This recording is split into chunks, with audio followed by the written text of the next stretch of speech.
So when I first looked at this, one of the things that jumped out to me was that we had contracted with somebody to look at, so like for instance, the lift stations and the fact that those things didn't tell us exactly what was going on for several hours. So it was not only the city's.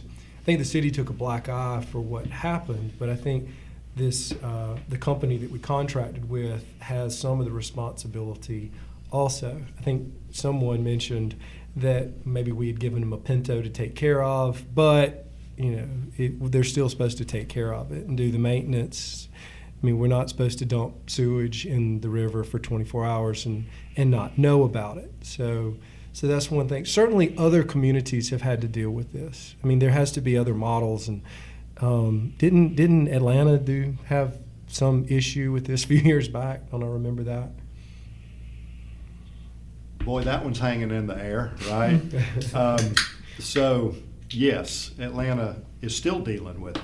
Yeah. And it was 80, 100 years in the making. Right, just like ours. Just like this one. And in the 90s, Chattahoochee Riverkeeper brought it to a head by bringing a Clean Water Act suit. Mm-hmm. And then the state and the feds got involved in a fairly regimented way. They were to a certain extent forced to deal with it, but they also, a couple of them took the bull by the horns, wouldn't you say? Right. Initially, there was a lot of resistance, and that's why the lawsuit had to be filed. Right. And then the mayoral regime changed, and Miss Shirley Franklin literally labeled herself the sewer queen, and I'm quoting her, and embraced it, and they're rolling forward, and they're working under a court order that expires in 2027, I believe is the date. And they're well past the 50% mark on separating the CSO from the sewage at this point. But they still have high bacteriological events. They had one last week, and some river-based celebrations where Chattahoochee Riverkeeper folks were forced to do beer drinking only with no paddling, which is probably smart. I assume they had it planned so that the beer drinking was after they got off the water. At least I hope so. But the bacterial counts were way too high for people to be in the river just last week, in the Chattahoochee. And so it still comes and goes. It's just not as bad. Yeah. As it was, and they still have a lot of money to spend up there too. And what was the expense of that one? Didn't you tell me? I don't think. Well, I know the number-ish, but I don't. It was in the billions. It's in the billions. It's 2.5 and some change. Don't want to scare everybody. But you don't want to scare everybody because the Albany situation is not nearly that large in terms of the actual geographic size of it. But just to give an idea of what it could be. I mean, that's the miles of pipe. But what's more important is what does it cost in relation to what's the rate base and the taxpayer base. I mean, the population of Daugherty County is what? Help me out, guys. 100,000. Daugherty County? Daugherty County. The whole county. Yeah. Well, the entire city. 75,000. So 75,000 in the city limits. Probably 95 county. And right now, inside the city limits of Atlanta, not even all of Fulton County, is 900,000 people. So you've got a lot more people, to spread that cost over. So what matters is the numerator, which is, Doc, what you're focused on, but the denominator also matters in this situation. It's going to be a very complex funding package to get this thing licked. So is this thing so big that the state or the federal government is going to have to come down and help us, or is that an option or a possibility for the government? I think it's a possibility that we would secure grant funding federal level, but I think it's going to also take GFA loans, which are state-backed loans, and probably there you go. Probably some Good bonding. One. And I don't know what the bond rating of Albany is. Somebody will have to. AA+. We just were talking about that earlier today. That's helpful. It is very because helpful. that'll help you extend the terms and get the interest rate really low. Right. And that matters.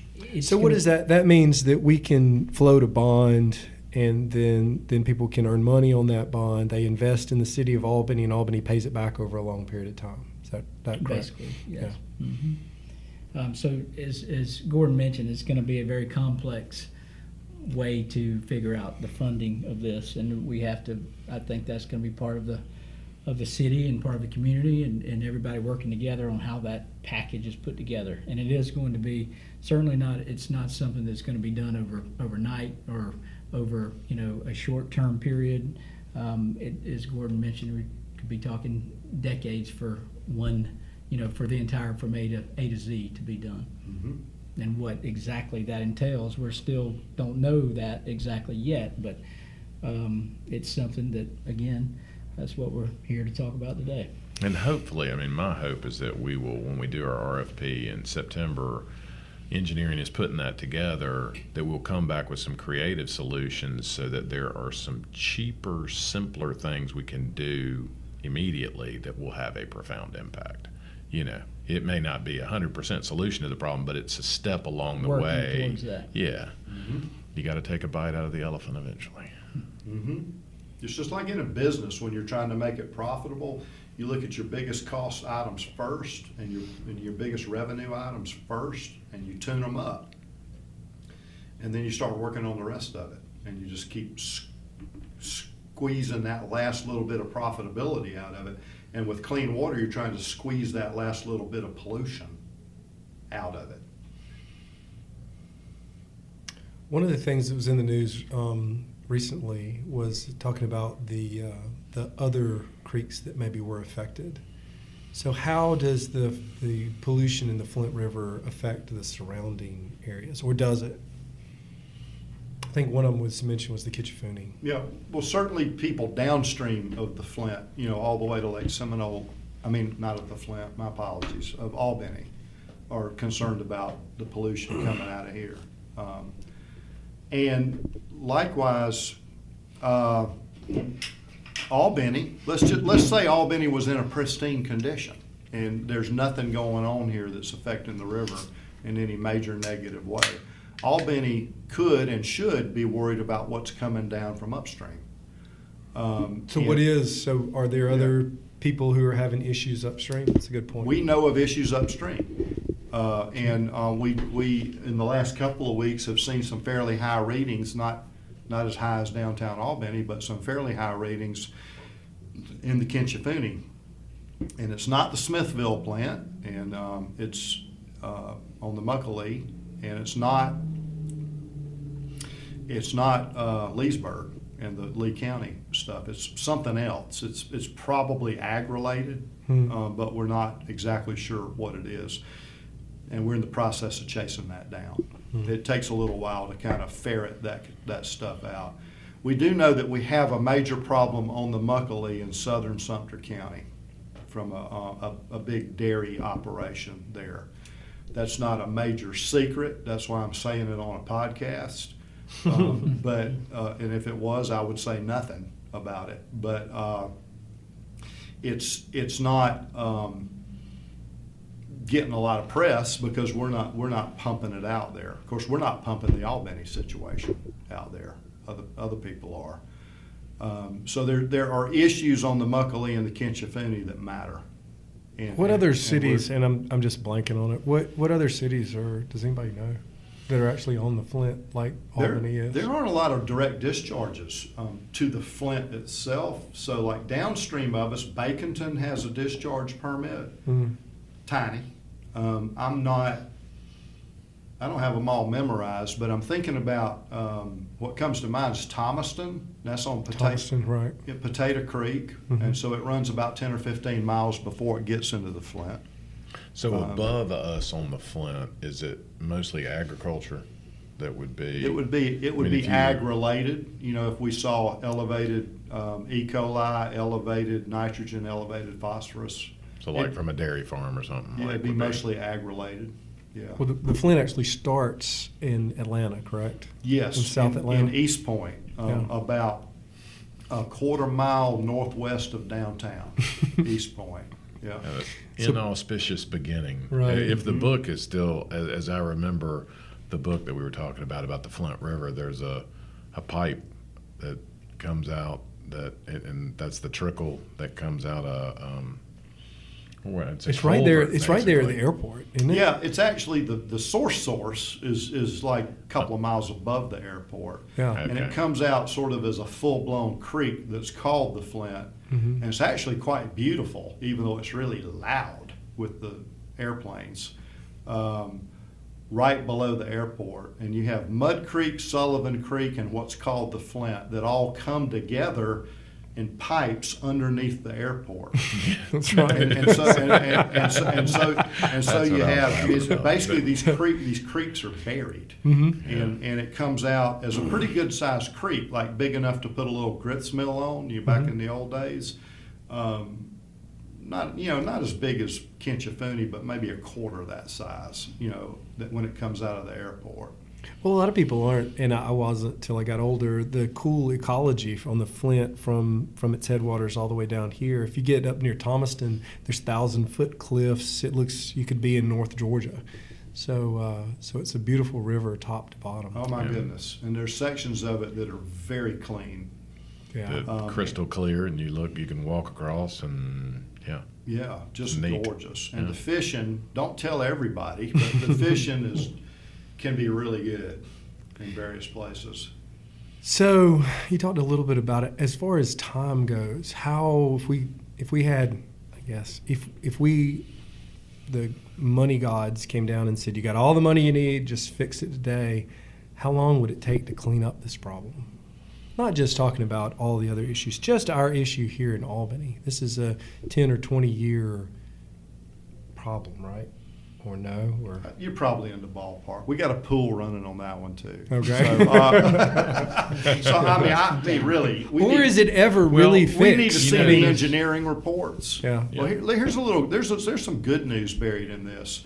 If we can get this sewer separation started and start moving in the right direction, that wastewater treatment plant is only operating at half capacity. If you take the stormwater part out of it, it's operating at half capacity.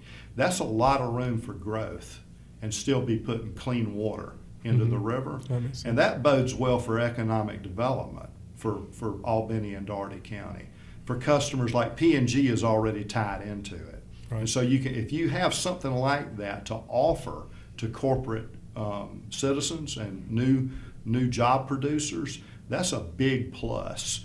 And so to the degree that you can separate this stuff and reserve that capacity for real economic growth, as opposed to, fill in the blank, expletive, then you've brightened the future of Albany. So that's what's buried in it. So if you're looking to the future and you're wondering how long is it going to take, the dodgy sort of answer is the quicker you get it done, the quicker you've preserved your infrastructure for real economic growth.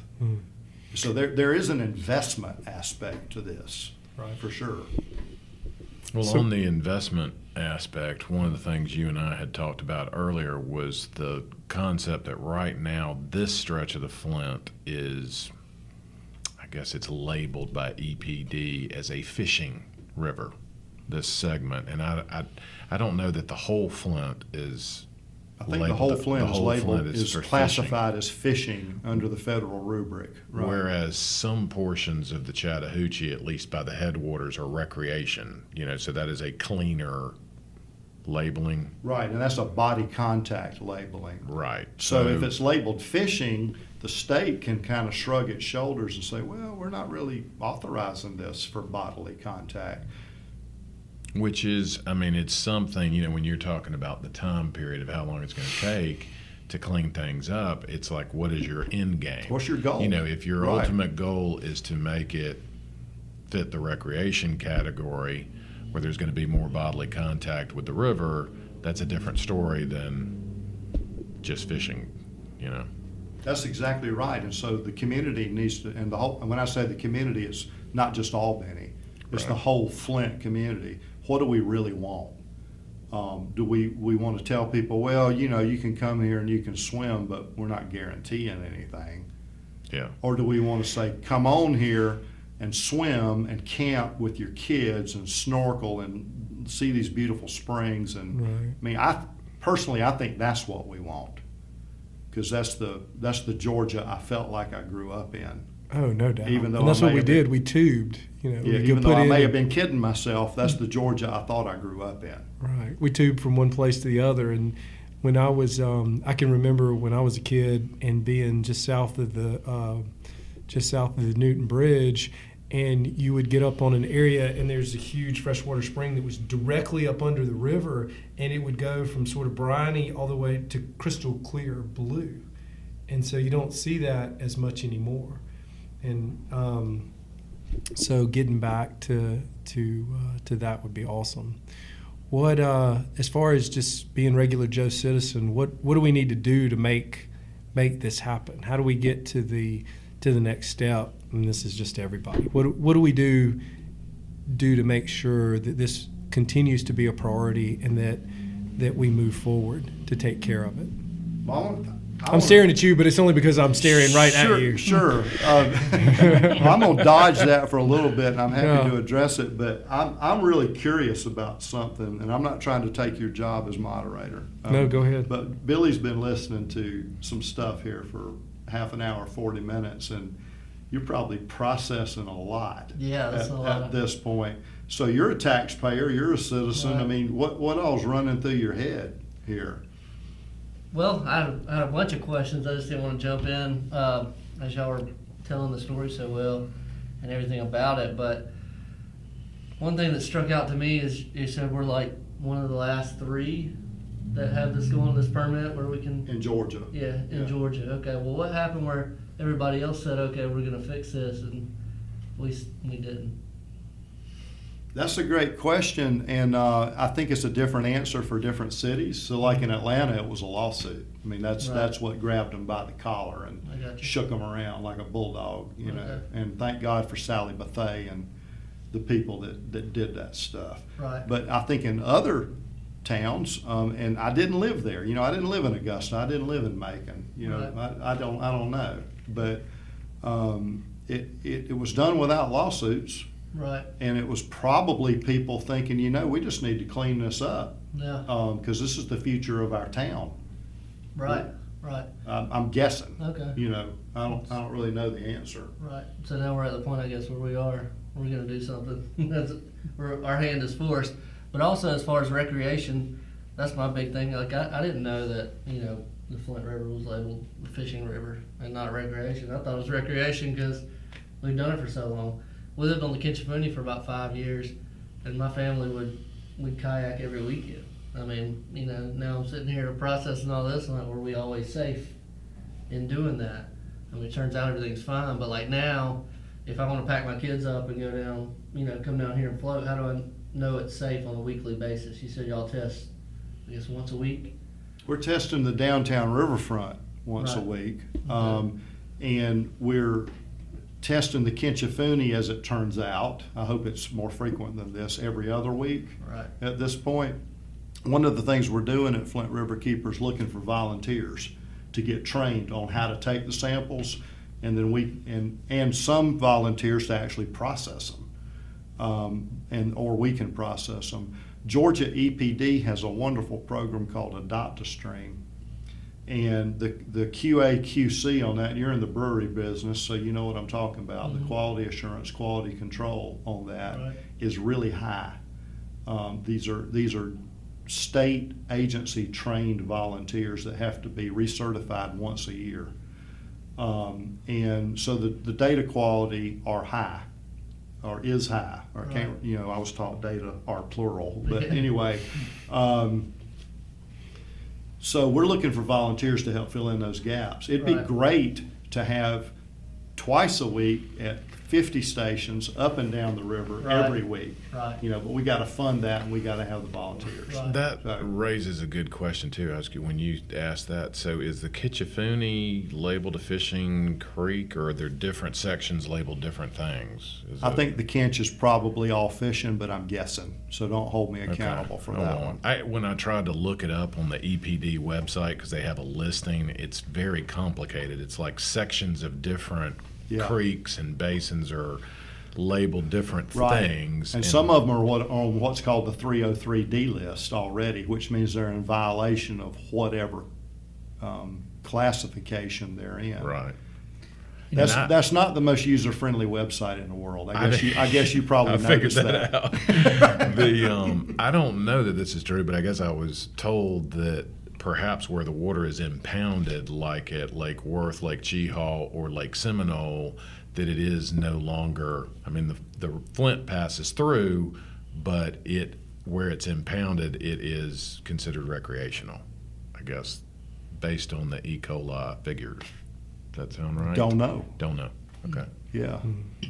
Yeah. Might be something to I'm look plowing at. some. I'm So what do they plowing. I'm test? plowing some new ground here myself. What do y'all test for? We test for E. coli, Escherichia coli, and I got tongue tied. Sorry. You're good.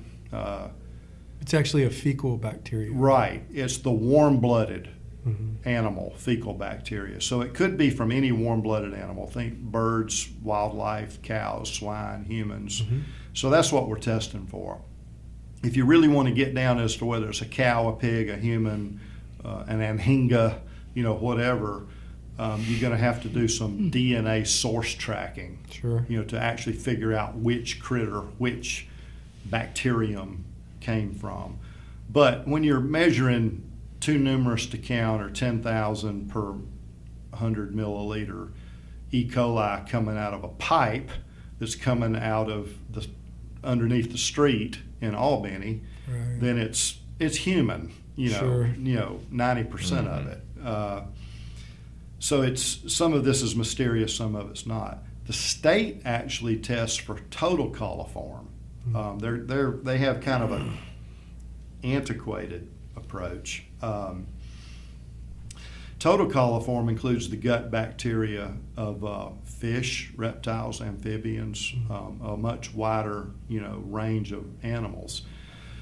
But both of the numbers, the total coliform number and the E. coli number, E. coli being a subset of total coliform, are indexed from how would CDC people say it?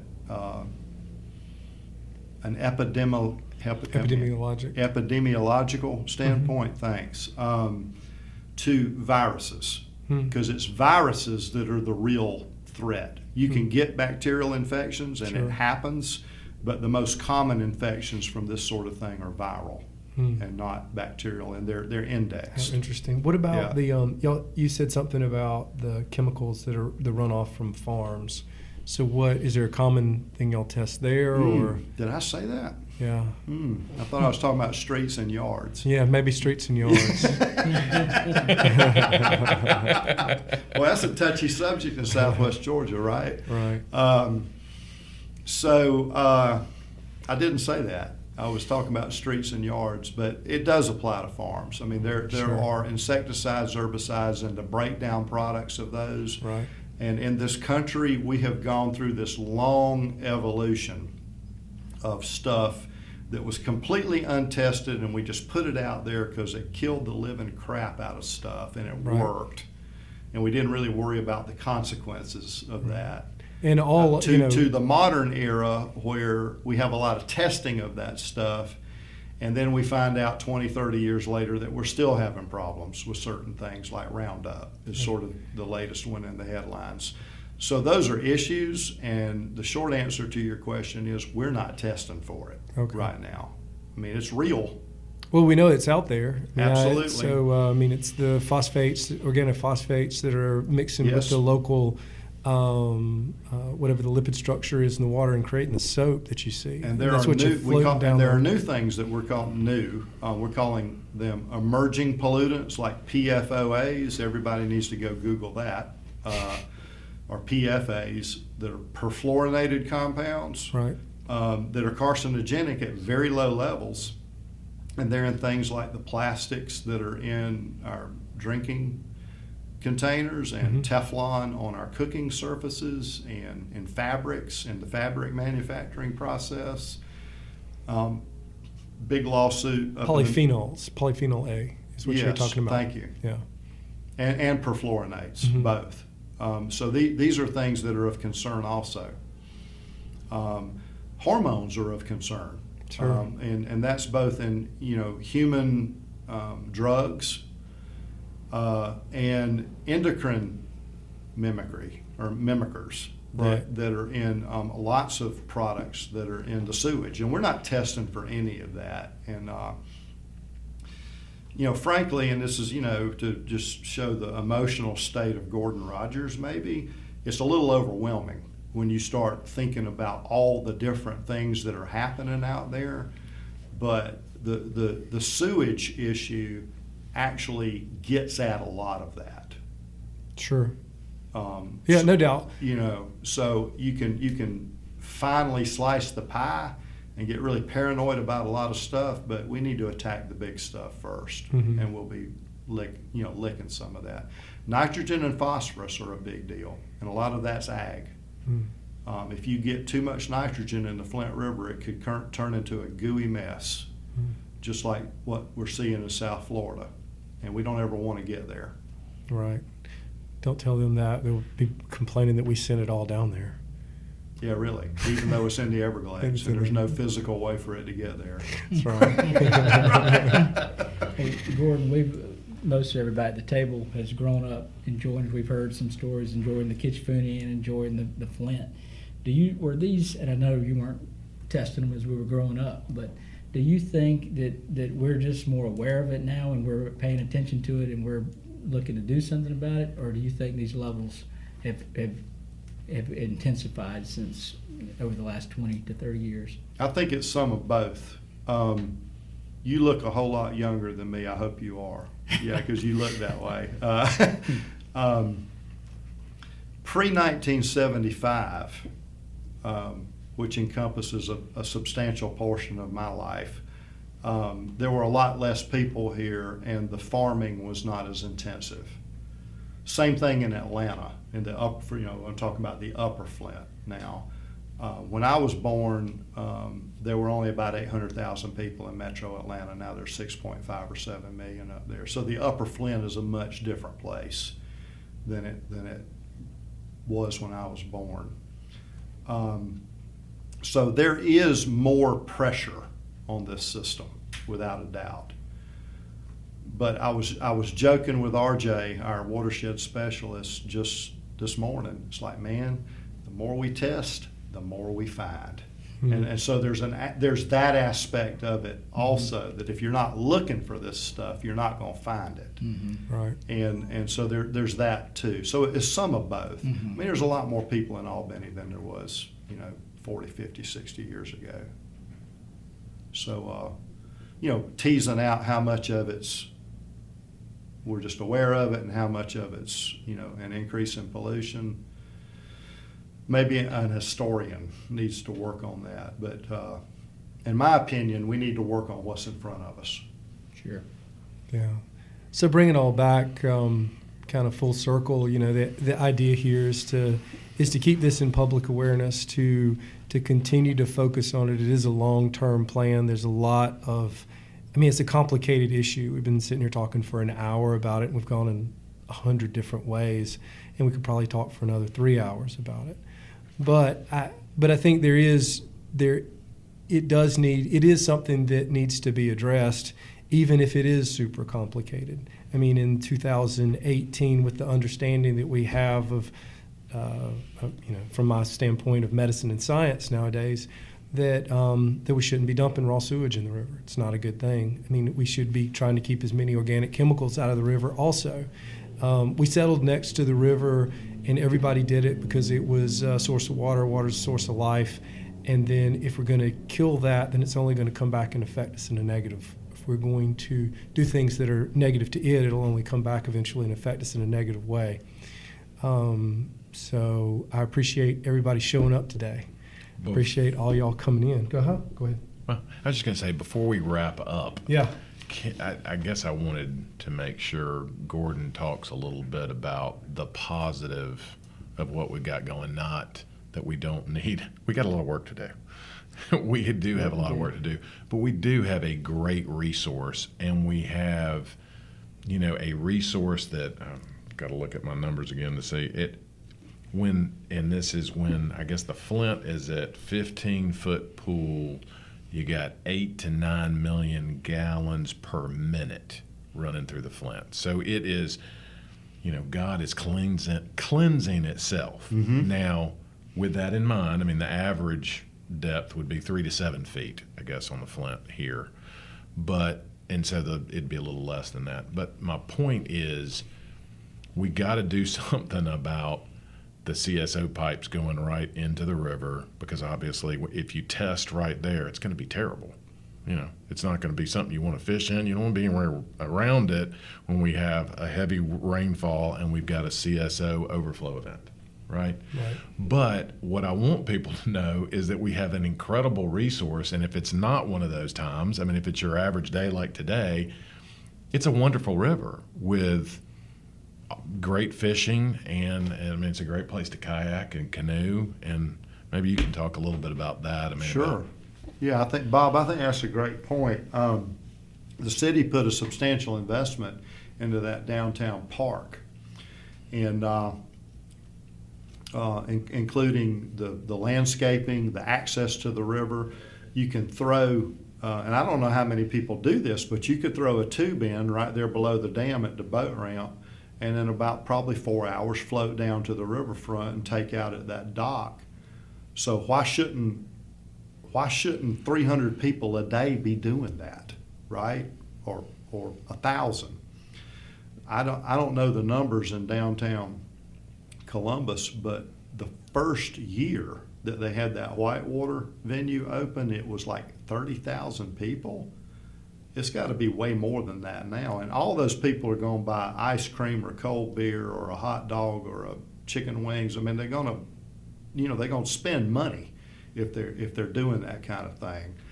So I think we need to kind of keep that as the gold standard, the brass ring that's out in front of us, and grab that, because the city's already made that investment, and maybe a benchmark could be and I don't even know what it's called because I'm getting old and I can't remember, but the fountain where the kids play downtown. Sitting there in the Riverkeeper office, we see all kinds of moms just unloading their cars, putting them in strollers, and they run them down there, and they have a ball for an hour and a half, come back. What if we could pump the river water through that thing as opposed to city water and never have to worry about it? Maybe that's the goal, is that the kids are actually in the river water, and it's just going through there like one pass through. And I'm kind of stretching a point to make a point, by saying that. And to build on what Tripp was saying, we settled along the rivers because of the access to water, which included drinking water, industrial capacity, getting rid of our wastes, navigation. Those were all the original reasons, but society has morphed into something that's really different than that, to where there are multi-billion-dollar industries that are built around paddling, fishing, swimming, snorkeling, diving. People ask me why I don't scuba dive. Golly Moses, I can't afford it. But there's a lot of people that do it, and that pumps. It's an economic engine. Yeah, it pumps money into the economy. There's a dive club and a dive shop, here in Albany. Why is there a dive shop and a dive club in Albany? Well, it's because of the Flint River. It's not because of the Gulf of Mexico. That's why it's here. And I'm not saying that those people don't go diving all over the place. They do, but their normal heartbeat, their backyard, is the Flint River. And so we don't ever need to forget that. And I think that's responsive to your question. And then the other piece of it, I think, is the whole notion of having capacity in that wastewater treatment system to attract new jobs and new industry, clean jobs, clean industry. The water here is abundant. It's like there's really a lot of water here, like a lot. So let's keep it clean. Right. I think that's a good place to stop. Thank y'all all for being here today. It's the No Dams Given podcast.